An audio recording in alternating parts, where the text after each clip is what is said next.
प्यारे विद्यार्थियों, आज का जो हमारा विषय है वो है मोहम्मद गोरी।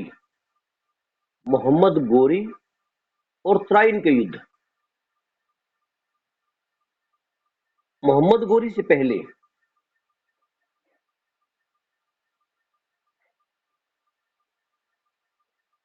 गजनवी महमूद गजनवी भारत पर 17 बार आक्रमण करता है। उन सभी आक्रमणों के अंदर वो विजय प्राप्त करता है। जब वो हर आक्रमण आता है और विजय प्राप्त करता है और हर बार यहाँ से अथाह धन दौलत, सोने चांदी हीरे जवाहरात लेके जाता है। लगभग जो है 150 प्लस ईयर बाद एक अन्य आक्रमणकारी, एक अन्य तुर्क आक्रमणकारी भारत पर आक्रमण करता है, जिसका नाम मोहम्मद गोरी था। मोहम्मद गोरी के जो आक्रमण हुए, उन आक्रमणों की अपनी ही खासियत है। मोहम्मद गोरी एक विजेता और भारत में एक साम्राज्य स्थापित करने वाला होता है। हालांकि उसे कई युद्धों में अपने जीवन काल में गजनवी और गोरी की अगर हम तुलना की बात कर दूं, मैं यही एक बार बताता हूं आपको, तो गोरी जो है वो 2 बार तो भारत में पराजित होता है। इसके साथ साथ मध्य एशिया में पराजित होता है। गजनवी कहीं भी पराजित नहीं होता। गजनवी कहीं भी पराजित नहीं होता। तो इस बात का इफेक्ट रहता है। तो अब जो है गजनवी जो है और गोरी, इनके संदर्भ में हम एक बात तो क्लियर कर सकते हैं कि दोनों ही आक्रमणकारी थे, दोनों ही तुर्क थे और दोनों का उद्देश्य भारत की अथाह धन दौलत तो था ही।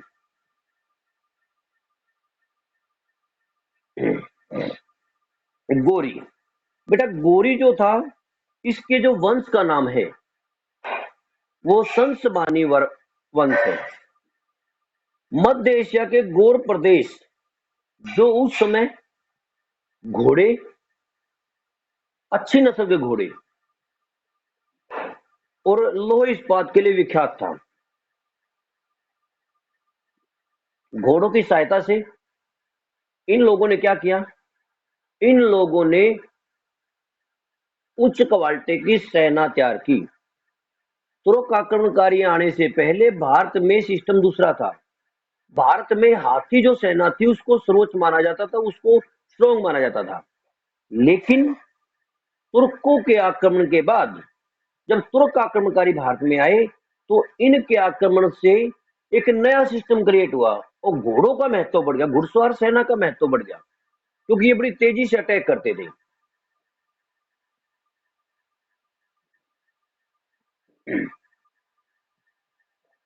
ये जो गोरी थे, गोरी इस्लाम धर्म को स्वीकार करने से पहले, इस्लाम धर्म को स्वीकार करने से पहले गोरी बौद्ध धर्म को मानते थे और बौद्ध धर्म की भी महायान बौद्ध शाखा को स्वीकार करते हैं।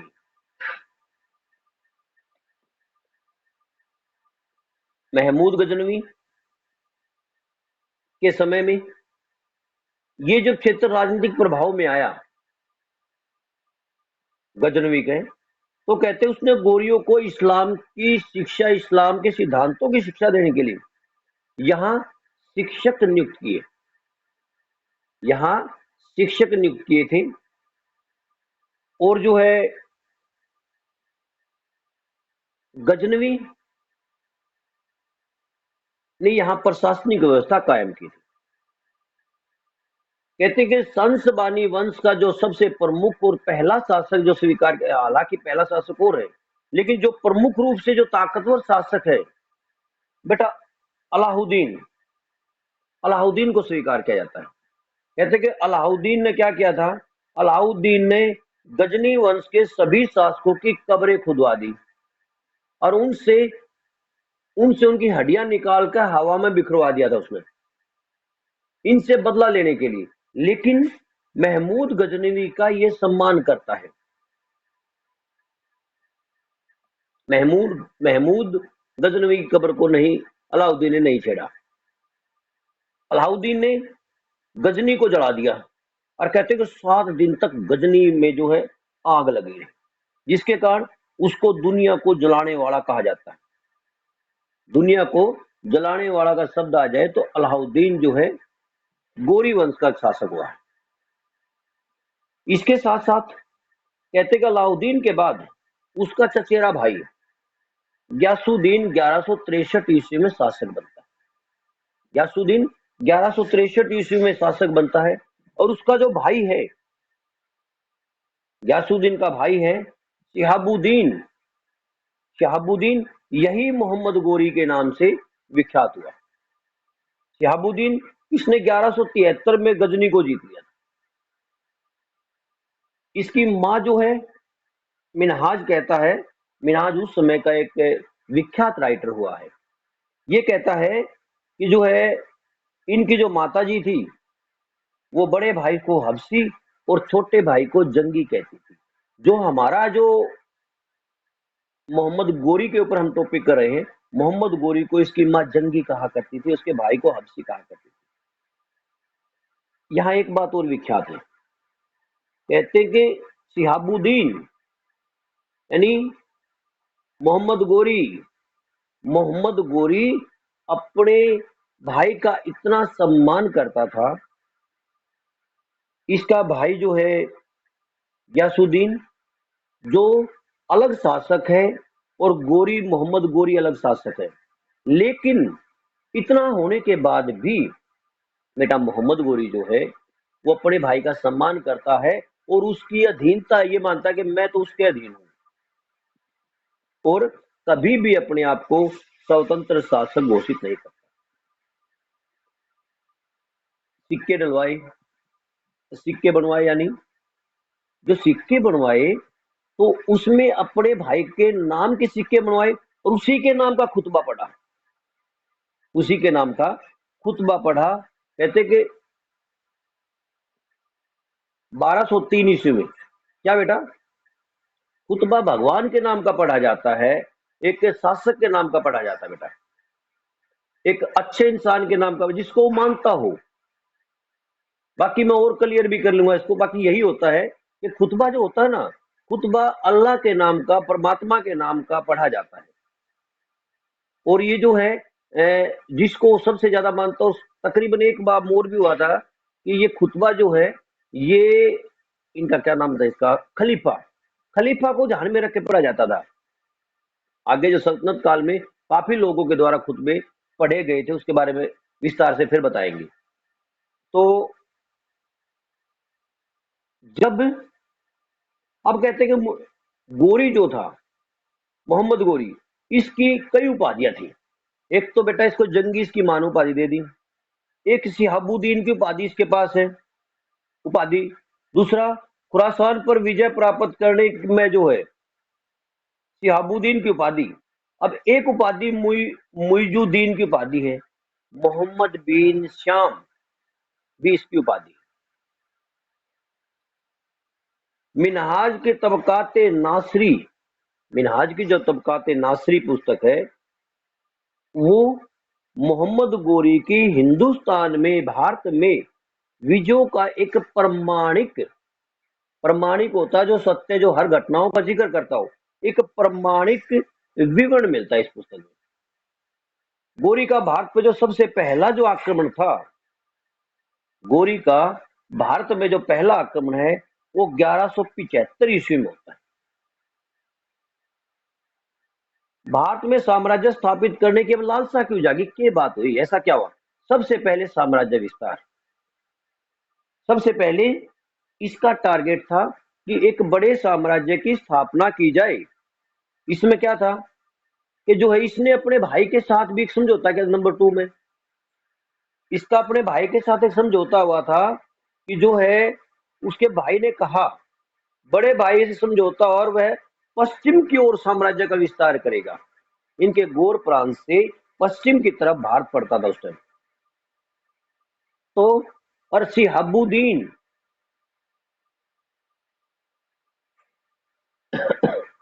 गयासुद्दीन जो पश्चिम और शिहाबुद्दीन पूर्व, सॉरी गलत बोल गया था मैं, क्योंकि पश्चिमी देश तो यूरोप के बोलते हैं भाई।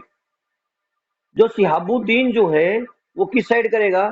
शिहाबुद्दीन करेगा भाई भारत की तरफ, जो भारत का क्षेत्र पूर्वी क्षेत्र बोलते हैं इसको, और पश्चिमी क्षेत्र जो यूरोप की साइड का क्षेत्र, मध्य एशिया की साइड का क्षेत्र है, उसमें इसका भाई जो है गयासुद्दीन, यानी दोनों भाई ने एक समझौता कर लिया, साम्राज्य विस्तार करना है, एक जो है न पूर्व बांट लिया, एक न पश्चिम बांट लिया, अब पे बांट लिए भाई। तीसरा एक बड़ा इंपॉर्टेंट कारण है, जो है गजनी के अंदर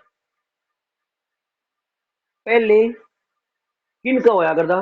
गजनी वंश के शासकों का शासन था, और इसी वंश का एक शासक था खुसरो मलिक, जिसने पंजाब पर अधिकार कर रखा था, और वो कभी भी गोर प्रांत के लिए खतरा हो सकता था। तो इसको भी हराना है और इसको जीतना है, ये भी एक युद्ध का कारण था। और एक थी धन की लालसा, किससे कहानी सुन रखे थे? गजनवी की किससे कहानी सुने के भाई भारत में तो धन दौलत बहुत ज्यादा है। जब भारत में धन दौलत बहुत ज्यादा है तो क्या है, तो ये भी भारत को जीतने की तरफ लालायित हुआ। तो इसी कड़ी में जो है इसने कई अभियान किए। सबसे पहला अभियान जो है 1175 ईस्वी में मुल्तान पर होता है, मुल्तान को ये जीतता है। इसके बाद 1178 ईस्वी में गोरी जो गुजरात पर आक्रमण करता है, और बेटा गुजरात का जो शासक यहाँ का मूलराज या भीम द्वितीय बोलते हैं, ये मर चुका था, इसकी विधवा रानी थी, इसका जो है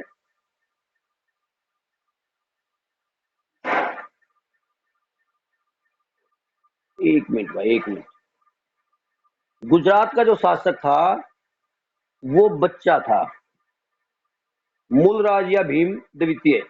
दूसरी किताब में देख लो, एक मिनट रुक जाए, एक किताब हम अलग अलग दे रहा, एक सेकेंड। सोरो चौबे कहाँ है? सोरो चौबे को छोड़ दे, ये कुछ छोड़ दे, बेटा सुनो भाई, जो मूलराज या भीम द्वितीय है, अपनी विधवा मां, इसकी मां का नाम है नायिका देवी, ये राजा इसकी पत्नी नहीं है, ये राजा है यहाँ। और अपनी मां के सहयोग से ये से 1178 ईस्वी में गोरी को पराजित कर देता है कासहद मैदान में। कासहद का युद्ध हुआ, इस युद्ध में गोरी पराजित हुए और भारत में इसकी पहली पराजित। नंबर 2, इसके बाद कहते हैं 1179 ईस्वी में पंजाब में गजनी वंश के शासक पर अटैक किया और उसे पराजित किया। गोरी ने पहले पेशावर जीता, उसके बाद फिर लाहौर को भी जीत लिया बाद में। तो ये पूरे के पूरे क्षेत्र को जो है ये जीतता चला गया। 1175 ईस्वी में गोरी ने सियालकोट को जीत लिया, और 1178 ईस्वी में गोरी ने भटिंडा अभियान किया और तबर हिंद के किले को जीत लिया। तबर हिंद का जो किला जीता, यहीं से पृथ्वीराज चौहान और गोरी के संबंधों में खटास हुई, क्योंकि पृथ्वीराज चौहान भी इस किले को जीतना चाहते थे। परिणाम क्या हुआ? परिणाम ये हुआ कि दोनों के संबंधों में खटास आई। गोरी ने अपना दूत भेजा बातचीत से समस्या का हल निकालने के लिए, और दूत का नाम था कवाम उल मुल्क रुकनुद्दीन हमजा। कवाम उल मुल्क रुकनुद्दीन हमजा दूत भेजा, लेकिन कहते बेटा ये वार्ता असफल होगी, कोई समझौता नहीं हुआ, वार्ता असफल होगी। परिणाम 1191 ईस्वी में त्राइन के क्षेत्र, त्राइन है अपना जो है त्रावड़ी बोलते हैं, और ये करनाल से लगभग 20-22 किलोमीटर आगे है। यहाँ पर दोनों सेनाएं आमने सामने हुई। जब दोनों सेनाएं आमने सामने हुई, कहते कि पृथ्वीराज चौहान का भाई था गोविंद राय, गोविंद राय, इसे खंडे राव भी कहते हैं, और इसी को सकंद भी कह देते हैं। 3 नाम के रूप में आप कह सकते हो। नंबर 1 गोविंद राय, सकंद और खंडे राव। जो भी आपको लगे, दोनों हिस्से के नाम है। सकंद हालांकि इसकी उपाधि के रूप में हमें प्रतीत होता है, ऐसा लगता है कि इसकी उपाधि रही होगी। खांडेराव इसका नाम था, और जो गोविंदराव। बेटा इसमें युद्ध का नेतृत्व करे, इसमें जो है युद्ध का नेतृत्व किया, और युद्ध जब प्रारंभ हुआ, इसमें जो सैनिकों की संख्या बताते हैं, जो पृथ्वीराज सेन की सेना थी, इसके बारे में कहते हैं कि पृथ्वीराज की सेना लगभग 2 लाख सैनिक थे, और जो है 30,000 हाथी इस सेना में थे।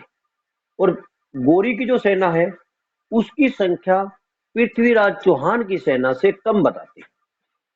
तो दोनों सेनाओं का जब आमना सामना हुआ, तो पृथ्वीराज चौहान की सेना का नेतृत्व गोविंद राय थे। गोविंद राय जो प्रथम जो आगे वाला दस्ता था उसमें था। तो कहते कि गोरी की सेना जब इस पर अटैक करा, तो यूं भी घायल हो गया था एक बार तो, और इसके ऐसा भी कहते हैं कि 2 दांत टूट गए। इन पलटवार किया, राजपूतों का पलटवार हुआ, और जो है देखते देखते देखते गोरी की सेना पराजय का मुंह पा गई। गोरी को भाला, गोविंद राय का एक भाला लगा, और वो घोड़े से गिरने वाला था। उसी टाइम कहते कि एक खिलजी सैनिक, जो खिलजी गोत्र का था, उसका नाम कहीं नहीं आता, उसने क्या किया, उसने जो है अपने सुल्तान को, मोहम्मद गोरी को युद्ध क्षेत्र से बाहर काट ले गया। कहते कि 40-42 मील राजपूतों ने इनका पीछा किया, और परिणाम ये हुआ कि त्राइन का पहला युद्ध जो है समाप्त हो गया। जब त्राइन का पहला युद्ध समाप्त हुआ, तो युद्ध जीत गए। जो पृथ्वीराज चौहान की जो सेना थी, पृथ्वीराज चौहान जो था, उन्होंने क्या किया, उन लोगों ने बड़ी जो है खुशियां मनाई। दूसरी तरफ इनको ये भी मानना था कि जो ये पराजित हो गया, नहीं आओगा बोर्ड पे। और फिर तीसरी बात एक और मानना था, भाई आओगा तो फिर आ जाएंगे, क्योंकि एक बार जो विजय हो जाता है उसमें उत्साह तो होता है, तो कोई बात नहीं, गोरी ने फिर आ जाएंगे हम। तो इस बात से उत्साह से भर के जो है ये जो है आगे नहीं गए, जबकि इनको चाहिए ये था कि उसका पीछा करते आखिर तक, और जहां भी पहुंचता उसको वहीं समाप्त करते, जो भविष्य में जो है भारतीय साम्राज्य के लिए खतरा नहीं होता। इस दौरान एक घटना घटती है। जयचंद राठौड़, जयचंद राठौड़ जो है वो कन्नौज का शासक था, और पृथ्वीराज चौहान का मुसेरा भाई था, मौसी का लड़का था। इसकी मां और उसकी मां दोनों बाण थी। इसमें कहते हैं कि पृथ्वीराज चौहान संयुक्ता स्वयंवर से, संयुक्ता जयचंद की लड़की का स्वयंवर होने लगा था, उस स्वयंवर से पृथ्वीराज चौहान संयुक्ता को उठा के ले आता है और उससे विवाह कर लेता है। जयचंद जयचंद जो है कुछ नहीं कर पाता, क्योंकि पृथ्वीराज चौहान एक बहुत ताकतवर राजा था, और त्राइन का युद्ध जीतने के बाद उसकी भारतीय राजाओं में, उत्तर भारतीय राजाओं में उसकी धाक वैसे बैठ गई और ज्यादा। तो जयचंद कुछ नहीं कर पाता, जयचंद अपमान का घूट पी कर रह जाए। अब परिणाम क्या निकला, अब जो है 1192 ईस्वी में त्राइन का दूसरा युद्ध प्रारंभ होता है। त्राइन का जो दूसरा युद्ध प्रारंभ हुआ, इससे पहले कहते जो गोरी था, गोरी ने स्वस्थ होने के बाद, क्योंकि घायल हो चुका था, गोरी ने अपना दरबार लगाया, हर चीज के ऊपर एक ये देखा कि कहाँ कमियां रही थी, अपनी कमियों को देखा, भाई कमी कितनी रहेगी। उन कमियों को देखते हुए जिन जिन लोगों ने युद्ध में गलती करी थी, उन लोगों को दंड दिया, उन लोगों को दंड दिया। और दंड देने के बाद क्या करा, फिर भी रचना बनी, भाई हम अब जीत कैसे सकते हैं। कमी देख ली, उन अधिकारियों को दंड दे दिया। अब जो है जिन लोगों ने अच्छा काम करा था युद्ध में, जो वास्तव में जो है दबंगई से युद्ध लड़े थे, उन लोगों को क्या करा, बेटा जिन लोगों ने अच्छे युद्ध में अच्छी नीति अपनाई थी, बहादुरी का परिचय दिया था, सूझबूझ का परिचय दिया था, उन लोगों को अग्रिम दस्ते में उनको जो बड़ा सम्मान दिया, उनको जो है उनको बड़ी जिम्मेदारी दी। अब एक बात और भी कहते हैं कि जो है जो गोरी था, गोरी ने गजनी के जो 4 सेनापति थे प्रमुख, जो सेनापति सेनानी थे प्रमुख, एक तो इसका नाम खार बर्क बोलते बेटा, खरमेल, इलाही, मुक्कलबा, ये 4 व्यक्ति थे। इनको अलग अलग जो सिस्टम से जो सेना का नेतृत्व दे दिया, इनको साथ ले लिया। इसके थी यल्दोज, कुबाचा, एबक, ये भी थी। अब युद्ध हुआ। अब इसमें पृथ्वीराज चौहान जो है, इसको राय पिथौरा भी कह देते, पृथ्वीराज चौहान को, इसकी उपाधि है राय पिथौरा।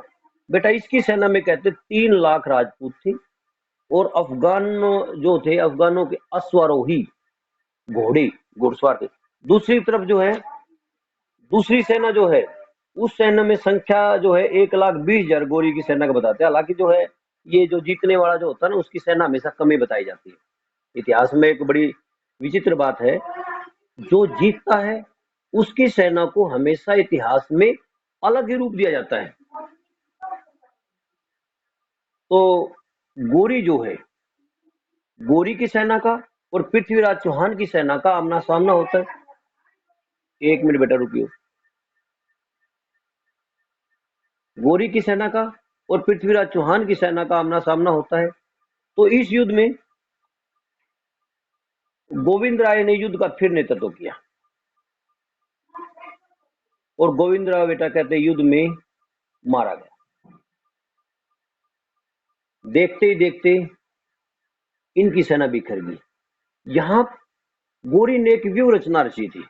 गोरी को पता था कि हम सामने से युद्ध नहीं जीत सकते, अगर सामने सामने का युद्ध होगा तो जीत नहीं, तो उसके लिए एक रचना रची। रचना कैसी रची? अपनी सेना को अलग अलग दलों में बांट दिया, एक अग्रिम दस्ता, एक सुरक्षित सेना, 2 भागों कर दिए। यानी मैं कहूं कि 4 भाग कर दिए। जो 4 भाग करे, इन भागों में जो फ्रंट वाला भाग है वो ताकतवर तो है, उसको आदेश दिया गया, उसको समझाया, पहले आदेश दे रखा था कि आपको लड़ना है, और कुछ देर लड़का, घंटा लड़ो, 2 घंटे लड़ो, जितना लड़े जा, उसके बाद आप लोगों को क्या करना है? आप लोगों को उल्टा भाजना है।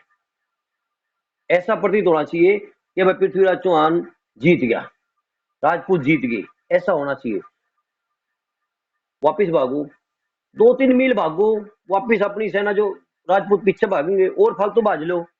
जब ये भागेंगे ना, तो क्या होगा, फिर एकदम से पलटवार करना है, और 2 जो सैनिक जो दस्ते अलग अलग खड़े कर रखे थे ओट में, ओटे कहांगे जो छुपा रखे थे, वो पीछे से राउंड मारेंगे। वही हुआ, राजपूत का इनका आपस में मुकाबला हुआ। जो इनकी रचना थी, व्यू रचना, उसके तहत बेटा ये भाग लिए, और जो भाग लिए तो जो भागते रहे, और जब इनको पता था कि हमारी सेना यहाँ से है और वो जो अब कवर कर लेगी, तो ये इन्होंने पीछे से एकदम पलट कर अटैक कर, एकदम पलटे और अटैक कर दिया, और साथ ही साथ जो दूसरी सेना आ गई, तो राजपूत सेना जो है चारों तरफ से गिर गई, पीछे भी आ गए, दोनों साइड आ गई, तो राजपूत सेना के जो पाव कर दिए। और जो है गोविंद राय और जो है बाकी जो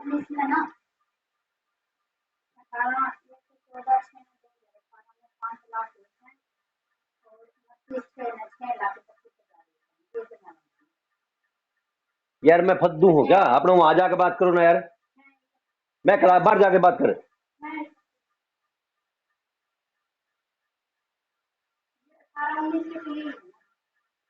यार मेरी क्लास चल रही हो तुम।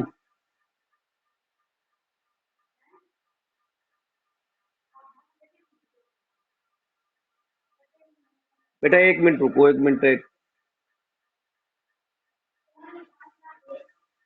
तो अब क्या होता है बेटा, युद्ध जो है पृथ्वीराज चौहान हार गया।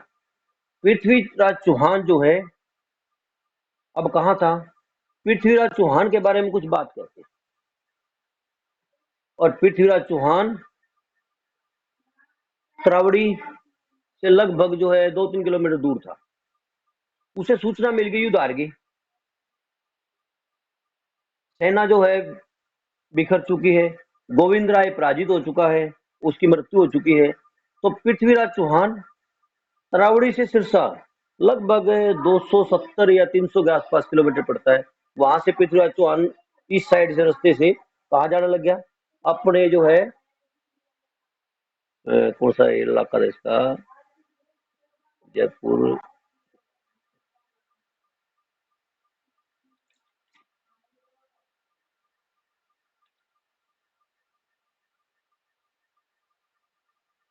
दरगाह हुआ, पृथ्वीराज चौहान अपने क्षेत्र में जान लग गया, उसका नाम था भाई, नाम मन तो उधर गया।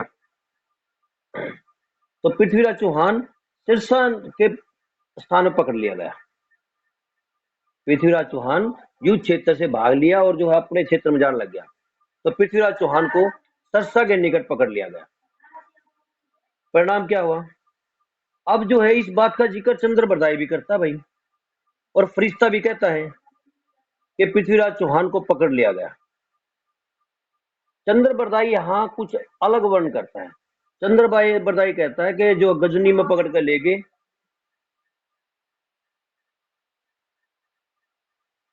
आप बाहर जाके बात करो, मैं क्लास ले रहा हूँ, तो कल आप बाहर करो, कोई बात नहीं। तो पृथ्वीराज चौहान जो था के बारे में चंद्रबरदाई ने पृथ्वीराज रासो नामक पुस्तक की रचना करी, और वो इस पुस्तक में वर्णन करता है कि पृथ्वीराज चौहान ने गजनी में ले गए ना, इसकी आंखें फोड़ दी, और जो पृथ्वीराज चौहान ने शब्द भेदी बाण छोड़ा। शब्द भेदी होता बेटा, आंखें फूट गई है, जहां से आवाज आएगी वहीं पर। तो इससे क्या होगा? इससे जो है गजनी में गोरी की मृत्यु होगी, और बाद में पृथ्वीराज चौहान मार दिया। जबकि ऐसा नहीं है, ऐसा नहीं है। हसन निजामी एक मत प्रस्तुत करता है, और जो है वो तथ्य प्रस्तुत करता है। वो कहता है कि पृथ्वीराज चौहान ने गोरी की अधीनता स्वीकार कर ली थी और अजमेर में शासन करने लगे थे। इसके साथ साथ एक संस्कृत ग्रंथ है, किसल विधि विधम मसा, ये भी कहता है कि पृथ्वीराज चौहान ने गोरी की अधीनता स्वीकार कर ली थी। इसके साथ साथ पृथ्वीराज चौहान के इस युद्ध के बाद सिक्के मिलते हैं अजमेर, सॉरी मैं वो जो बात कह रहा था अजमेर की बात है बेटा, अजमेर सिरसा से अजमेर जान लग गया था, यहाँ जो है तरावड़ी से जाके और सीधा होता हुआ अजमेर जान लग गया। पृथ्वीराज चौहान भागना लग गया तो उसको वहां पकड़ा था सिरसा। तो अजमेर में पृथ्वीराज चौहान के सिक्के मिलते हैं। अब ये उसके ऊपर क्या है? उसके ऊपर जो है एक साइड में जो है श्री मोहम्मद शाम लिखा है, और श्री मोहम्मद शाम जो है मोहम्मद गोरी की उपाधि है। इतिहासकार कहते हैं कि भाई यह जो बात है ना, ये जो सारे तथ्य हैं, ये इस बात को सत्य सिद्ध करते हैं कि पृथ्वीराज चौहान ने मोहम्मद गोरी की अधीनता स्वीकार कर ली। ऐसा माना जाता है कुछ इतिहासकारों के द्वारा कि पृथ्वीराज चौहान ने विद्रोह किया हुआ। जब विद्रोह किया तो पृथ्वीराज चौहान को पकड़ के उसका जो है उसको मृत्युदंड दिया गया होगा, ऐसा इतिहासकारों का एक बड़ा धड़ा मानता और तथ्यों के आधार पर बात करता है। अब क्या हुआ? जब पृथ्वीराज चौहान की मृत्यु होगी, और यह भी सुन लो, जब गोरी की जो मृत्यु हुई थी ना, गोरी की मृत्यु 1205 ईस्वी में हुई थी। तो दोनों में जो है एक सिस्टम ही नहीं बनता है। एक दूसरा तथ्य है जो ये बात सिद्ध करता है, एक तो कहते 1205 में होगी, दूसरा जो है एक बात और कहते हैं कि गोरी की मृत्यु जो है 15 मार्च 1206 ईस्वी में हुई। इसके बारे में उस समय के इतिहासकार वर्णन करते हैं। तो उन जो तथ्य है इतिहास के विद्यार्थी को समझना है कि भाई गोरी की मृत्यु तो चलो 1206 मान लिया, 1206 में होती है, और ये जो है चंद्रबरदाई ये कहता है कि जो है युद्ध के बाद जब गजनी ले गई इसने, और 1194 ईस्वी में गजनी चला गया था ये अपना मोहम्मद गोरी, तो ये बात सत्य नहीं है। तो दोनों की इसमें जो इतिहास के तथ्य जिस प्रकार से मैंने आपको बताया था कि हर्ष चरित्र में बाण भट्ट हर्ष की पुलकेशन द्वितीय के साथ युद्ध का वर्णन जो करता है, करदाई नहीं गौण हो जाए, और जो है एहोल अभिलेख में इस बात का जिक्र है, और जो है हयून सांग के यात्रा वृत्तांत में भी इस बात का जिक्र है कि पुलकेशन द्वितीय ने हर्षवर्धन को पराजित किया था। तो जो इतिहासकार हैं उस समय के, जो चाटुकार इतिहासकार हैं, वो राजा की बढ़ाई करते हैं, उसकी कमियों को नहीं बताते, और जो इतिहास के विद्यार्थी के सामने एक बहुत बड़ी कठिनाई आती है। इसके बाद कहते हैं, जब पृथ्वीराज चौहान को मृत्युदंड दे दिया गया, तो गोविंद राज को अजमेर का शासक है, दिल्ली में गोविंद राय के पुत्र। अब ये गोविंद राय वही पृथ्वीराज चौहान का भाई, वो शासक बनाया गया। कुल मिला के मैं ये कहूँ कि तराइन के दोनों युद्ध हुए। इन तराइन के दोनों युद्धों के परिणाम स्वरूप भारत में जो है गोरी की सत्ता, या मैं कहूँ कि जो है तुर्कों की सत्ता कायम हुई। इसी समय दिल्ली में और 1194 ईस्वी में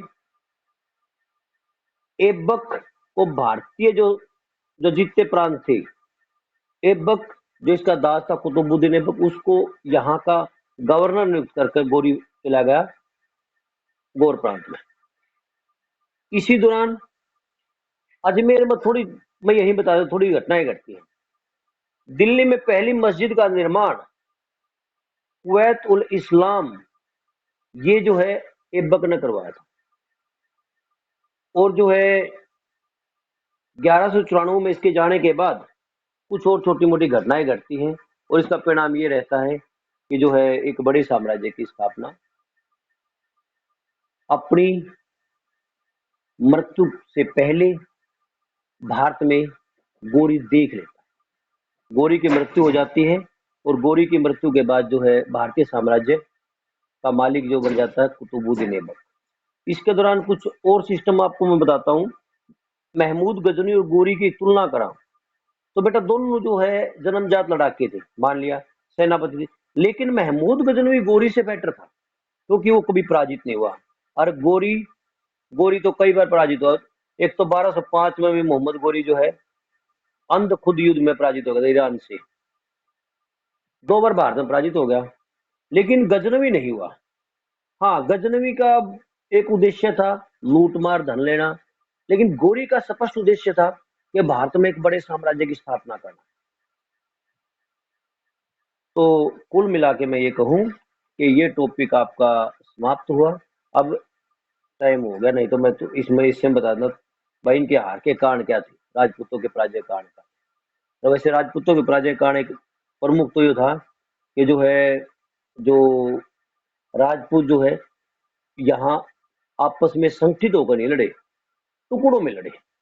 जिस समय एक राजा के खिलाफ युद्ध कर रहे हैं, तो दूसरा राजा जो है युद्ध में कहीं भी नजदीक भी नहीं मिलता।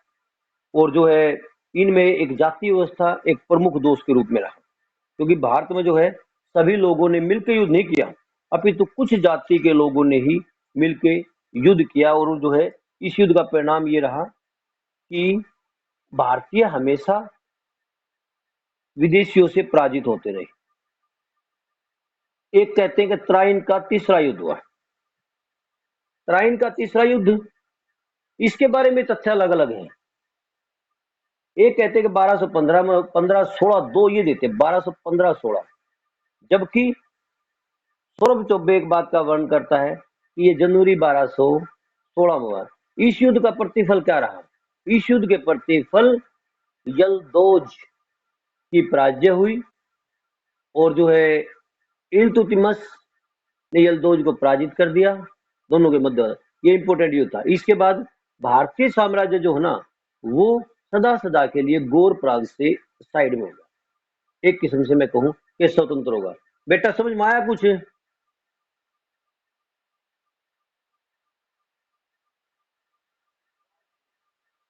कर लो टॉपिक।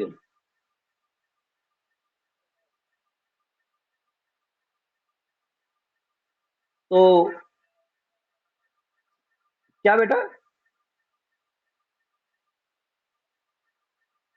माँ का नाम तो यार मिलता तो कौन थे। चलो मैं ना ये चीज नोट कर लेता हूँ, 2-3 चीजें हैं। एक तो इसकी माँ का नाम जो है इसको नोट कर लेता हूँ। एक कुछ चीजें जो डेट है ना, दोनों तो किताबों में कंफ्यूज दे रखी है। एक जैसे जो है गोरी की मृत्यु, हालांकि सौरभ चौबे का मैंने देखा है, तो सौरभ चौबे 15 मार्च 1206 ईस्वी में कहता है इसकी हत्या कर दी गई थी, जब ये नवाज अदा कर रहा था। तो कुछ चीजें जो डाउटफुल होंगे ना, मैं उनको क्लियर करके आपके ग्रुप में लिख के डाल दूंगा, और अगर मिले मेरे को इसकी माँ का नाम, तो मैं उसको भी क्लियर करने की कोशिश करता हूँ। तो अब ये बताओ, इस टॉपिक में कर लो आराम से।